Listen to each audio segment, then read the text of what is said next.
guys, today we are going to discuss installing Git, configuring Git, creating and initializing Git repository on your PC. First, you need to go any browser and type Git. Here you can see first result. Click on it and then go to this website. Click here downloads. My PC is Windows, so I download Windows version. After downloading, install the setup. It's pretty much easy. Only thing you should do is click next.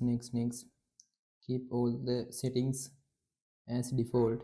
This will take some time, depend on your PC.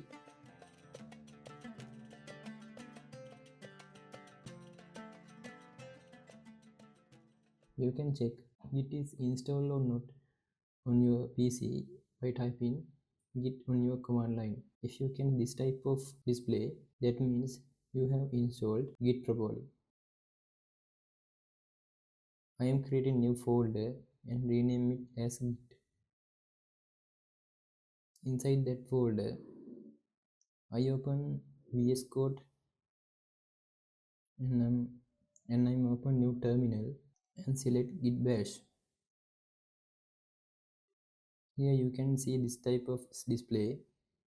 We are in new created folder Git, and if I type ls, there is no folder inside that directory. ls means it lists all the files inside that folder. Then I'm going to make directory inside that folder called Git. Here you can see inside that folder new folder have created. Now I'm go inside that folder by typing cd git in my terminal.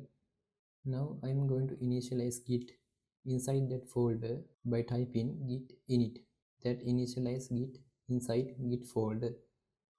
Today we have discussed installing, configuring, creating and initializing Git repository on our PC. Next video we are going to discuss how to use Git in our PC. So stay tuned and thank you.